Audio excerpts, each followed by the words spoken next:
एक बार ठाकुर जी ने ये विचार किया कि सब रानियां हमसे रूठती हैं, पर रुक्मणी कभी नहीं रूठी। तो भगवान ने कहा रुक्मणी तो नहीं रूठी, पर हम ही रूठ जाते हैं। एक बार देखें तो सही रुक्मणी रूठती हुई कैसी लगती हैं।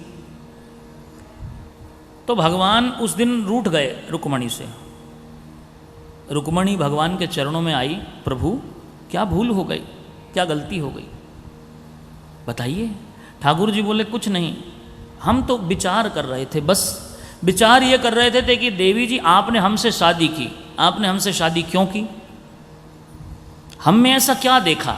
एक लड़की जब लड़के से विवाह करती है तो उसमें कुछ गुण देखती है, वो कितना बलशाली है, उसका खानदान कैसा है, उसके माता पिता कैसे हैं, उसका वैभव कैसा है, उसकी कीर्ति कैसी है,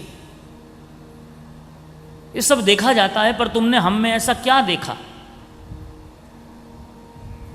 हमारे तो ना माँ का पता ना पिता का पता, खानदान तो कोई है ही नहीं। कोई कहता देवकी का बेटा, कोई कहता जसोदा का बेटा, कोई वसुदेव जी का बताता है, कोई नंद बाबा का कहता है, खानदान का कोई अता पता नहीं।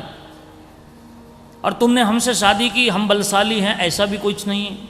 हम तो कालियवन के सामने से रण छोड़ करके भाग गए थे, हमको रणछोड़ कहा जाता है। चरित्र कोई बढ़िया नहीं रहा हमारा ब्रज में, हमने खूब चोरी चकारी की, खूब बदनाम हुए, खूब गोपियाँ हमारे पीछे पीछे दौड़ी, कभी किसी का मक्खन चुराते, किसी का बछड़ा खोल देते, किसी के कुछ कर देते, फिर भी तुमने हमसे शादी की। और तो और हमारे पास कोई लक्ष्मी वैभव धन आदि भी नहीं है कि बहुत सारा पैसा है जिसको देख करके तुमने शादी कर ली। जो हमारी भक्ति भी करते हैं उनको भी हम फक्कड़ बना देते हैं, उनको भी भिखारी बना देते हैं। तो हम में ऐसा कौन सा गुण देख लिया देवी कि तुमने हमसे शादी कर ली। अब बस जब ये बातें कही तो रुक्मणी जी मूर्छित हो गई। मूर्छित होकर के जैसे रुक्मणी गिरने लगी तो ठाकुर जी ने चतुर्भुजी रूप बनाया, रुक्मणी को संभाला। एक हाथ से पसीना पोंछ रहे हैं, एक हाथ से पंखा जल रहे हैं, एक हाथ से चरणों की सेवा करने लगे और भगवान मुस्कुराए हैं। रुक्मणी की मूर्छा खुली। भगवान ने कहा, रे देवी जी, ये तो हम आपसे परिहास कर रहे थे। पति पत्नी के बीच में तो हास परिहास चलता है और होना भी जरूरी है। अयम ही परमो लाभो गृहेषु गृहे मेधिनाम यन्नेर्यनियते यामः प्रियया भीरु भागिनी। पत्नी के साथ तो हास परिहास होना भी चाहिए। व्यक्ति दिन भर की टेंशन से घर में जाए शाम को और पत्नी मुस्कुरा कर के बोले, हंस कर के बात करे, प्रेम से बात करे, प्रेम से जल पिलाएं, प्रेम से बैठे, कुछ हंसी मजाक हो तो व्यक्ति दिन भर की सारी टेंशन भूल जाता है। पर दिन भर की सारी टेंशन व्यापार की, दुकान की, नौकरी की, कारोबार की, बाहर की, बाजार की, सब टेंशन लेकर के जाए और देवी जी जाते ही सिर पर चढ़ जाएं,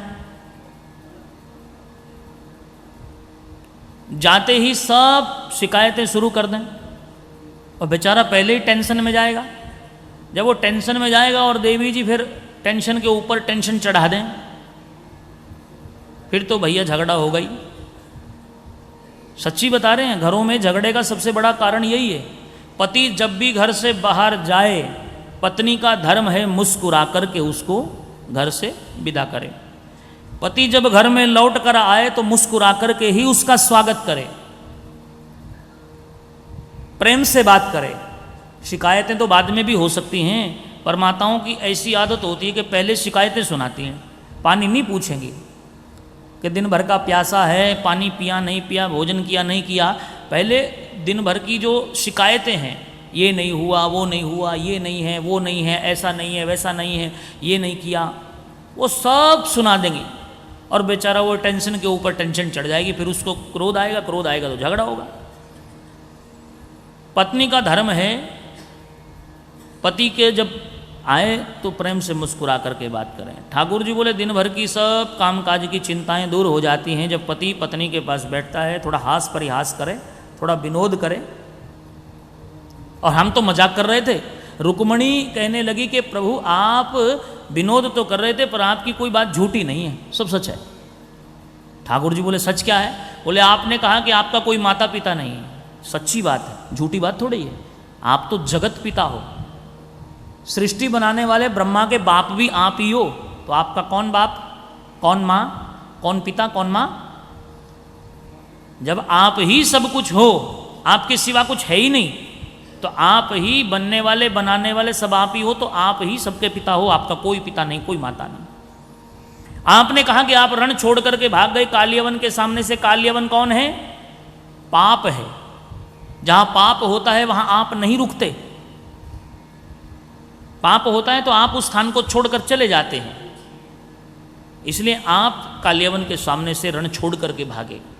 आपने कहा कि आप खूब चोरी चकारी के लिए बदनाम हैं। एकदम सच्ची बात है प्रभु, झूठ नहीं है। आप पक्के चोर हैं, छोटे मोटे चोर नहीं हैं, पक्के वाले चोर, बढ़िया वाले चोर। भगवान मुस्कुरा रहे हैं। रुक्मणी जी भगवान के प्रश्नों का उत्तर दे रही कि आपने माखन चोरी तो की, ठीक है, गोपियों का भाव पूर्ण करने के लिए, पर आप तो चित्त चोर हैं। आप तो मन ही चुरा लेते हैं। जो आपको देख ले या आपकी दृष्टि जिसके ऊपर पड़ जाए वो नहीं बच सकता। आपका नाम ही कृष्ण है। कृष्ण के पैर में जो री की मात्रा होती है वो टेढ़ी होती है, ऐसी कांटे के जैसी। मछुआरा जब मछली पकड़ता है तो अपना जो मछली पकड़ने का कांटा होता है वो ऐसा ही होता है, टेढ़ा। उसमें कुछ खाने का वो भोजन पदार्थ लगाता है, पानी में फेंकता है और मछली बेचारी आकर के फंस जाती है। ऐसे ही प्रभु आपके नाम में जो ये कांटा है, ये कांटा हमारे मन रूपी मछली को आपके रूप माधुर्य की मिठास इतनी मीठी है कि बरबस खींच लेता है। जिसको आप देखें वो आपका हो जाता है, जो आपको देखे वो आपका हो जाता है। प्रभु आप चित्त चोर हैं, ये कोई झूठी बात नहीं है। आपने कहा कि आपका भजन करने वाले उनको आप फक्कड़ बना देते हैं, भिखारी बना देते हैं। ये भी सच बात है, क्योंकि भैया संसार के लोग लक्ष्मी इकट्ठी करते हैं तो लक्ष्मी के स्वामी बनना चाहते हैं। लक्ष्मी के बेटे बने तो बढ़िया बात है, लक्ष्मी को अपनी बेटी बनाएं ये भी बढ़िया बात है, पर कोई कहे कि हम लक्ष्मी के पति बन जाएं, संपत्ति के स्वामी बन जाएं, तो ये ठीक बात नहीं है। लक्ष्मी के पति तो केवल नारायण हैं, केवल भगवान हैं। लक्ष्मीपति संसारी कभी बन नहीं सकते। जो बनने की चेष्टा करेगा